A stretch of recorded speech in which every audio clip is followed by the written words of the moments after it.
So,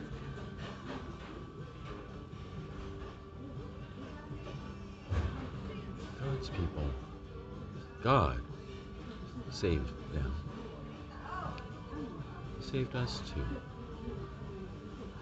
God led his people out of a wicked regime in Egypt. It was his work, God's work of salvation.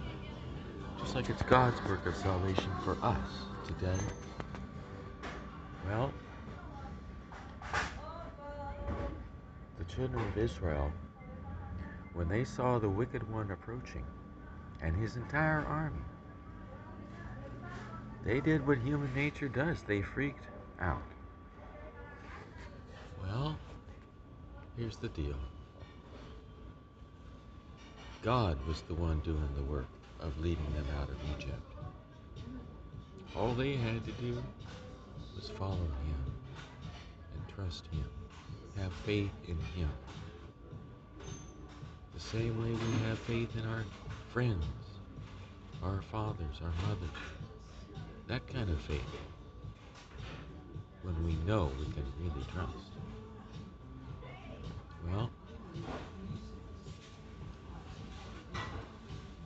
here came that wicked king of Egypt, that Assyrian who was king of Egypt, holding to the Assyrian religious belief system, many gods that they worship, supposed gods, each one assigned to protect some aspect of life, each one frankly a false god, inspired by the devil himself, by demons. Well, so here he comes, this powerful king. God has already led his people out of out of Egypt. He's led his people out of Egypt, and they're going. They've got all their stuff. People had to get around then. Many of them, I'm sure, were on foot. Many of them also were, I'm sure, in carts and wagons, and they had livestock with them. They were on the way to make sacrifice to the living God, Jehovah God, in the wilderness. And so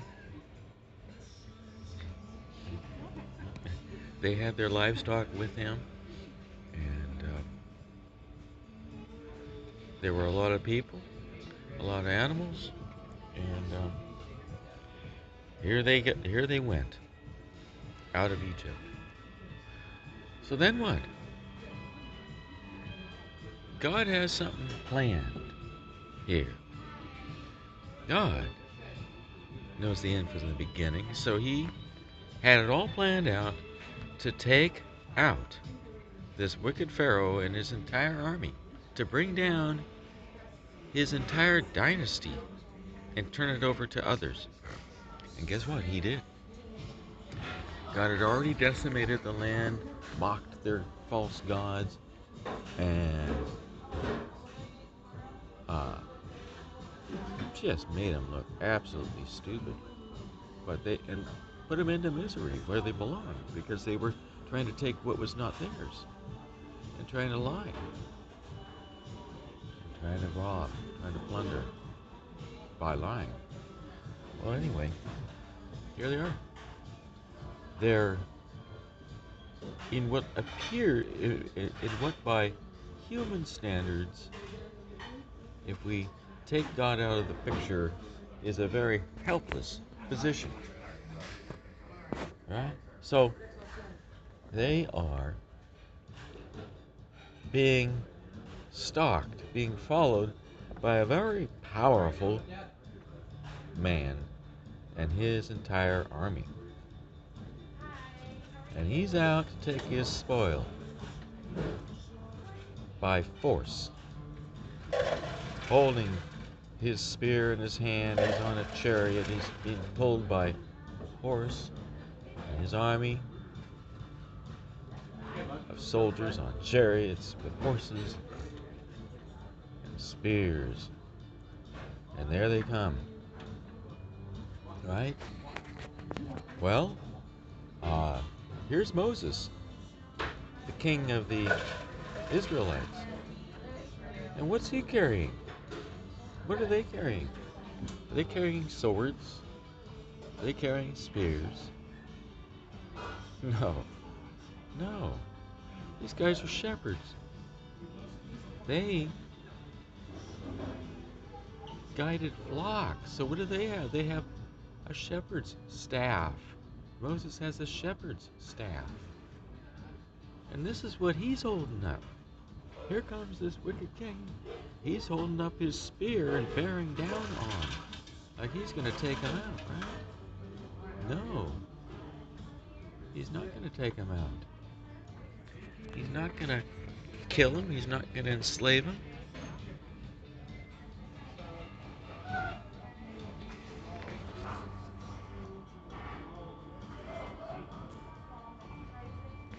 Instead of that, what's going to happen there is God is going to intervene. Moses is lifting up his hands, recognizing that God is the one leading him out, and holding up his hands in prayer, trusting the Lord, who is the voice of the burning bush. By the way, that burning bush is made out of the same material, acacia, as the crown of thorns that the Lord Jesus wore on the way to the cross. Same material. For some reason, God uses that acacia wood as a symbol about him. But so, and it's the same material, the same wood, by the way, used to build the Ark of the Covenant, interestingly enough. That acacia wood has a lot of meaning to God. Well, so here comes the wicked man with his spear bearing down, and what's Moses and company doing? Well, Moses is holding up his staff. And you know, God was leading his people in the daytime with a pillar of fire. In the daytime with a cloud. In the nighttime, a pillar of fire. How could you miss? How could you miss? You know, it just doesn't happen every day. You don't see that kind of thing every day. It was really obvious that God was leading them. Physically obvious. So, Moses lifts up his staff overnight, right? And the wind is blowing. And who's blowing that wind? God. And what's happening? Guess what? The water is shut off and drained and becomes dry land in the morning.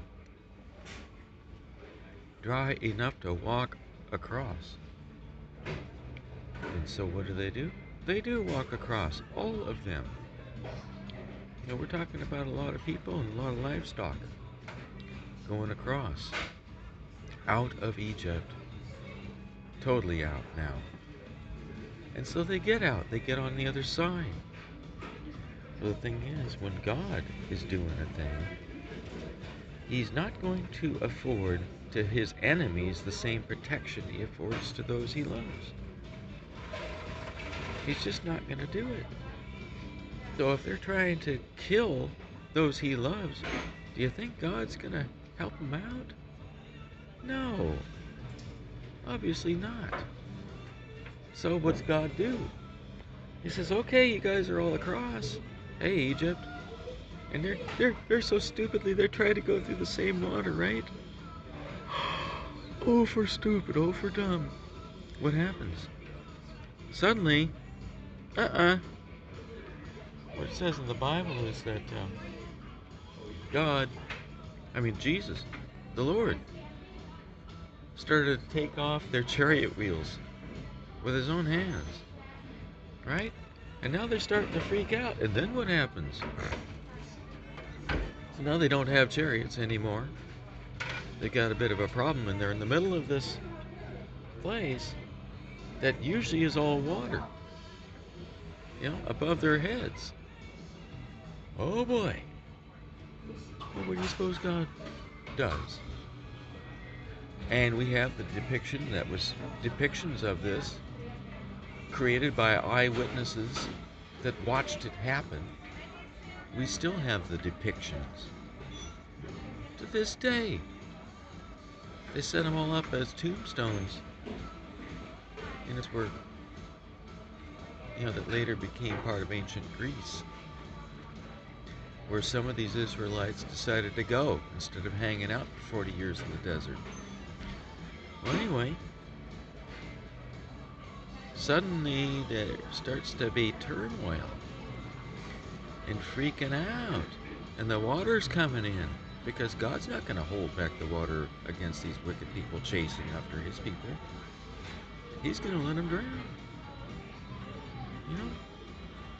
They're not out for him. They're out for themselves. They're not out for God at all. They're certainly not out for his people that he loves.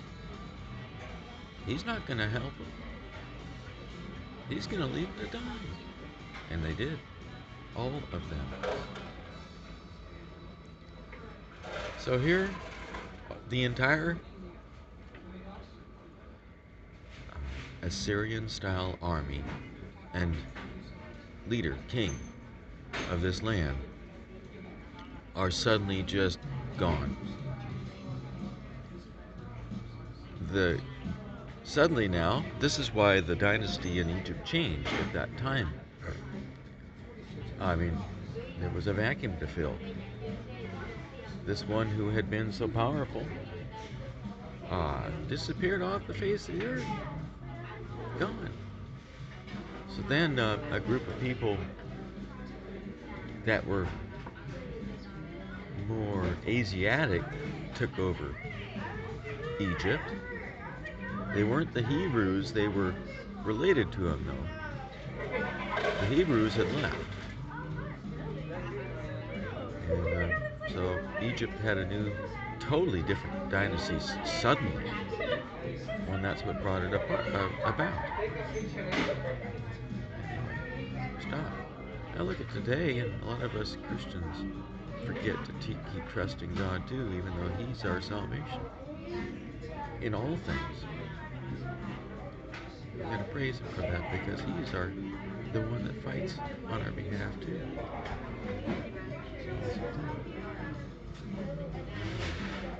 God loves us.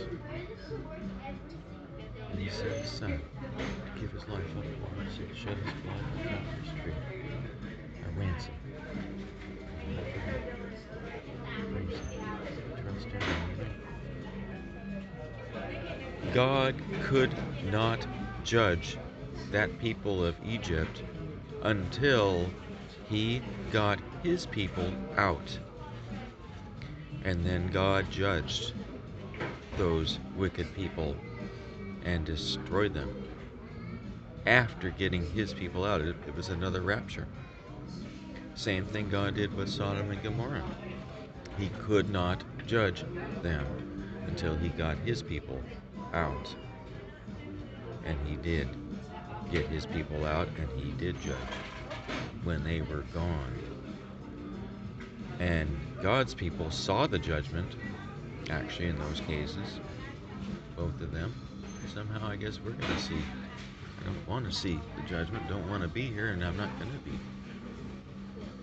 But somehow, I think that's coming soon, because, if you take out all the really good people out of this nation, genuinely good because we're saved by the blood of the Lamb, if suddenly we're all gone. Just imagine the evil that could break loose. There's nothing to restrain it anymore. It's gone. It's out of the way. Um, what happens in neighborhoods where good is gone? When there's no good influence, what happens? I mean, look around the world, look at history. It's not pretty. They destroy their own selves. You know? Stop.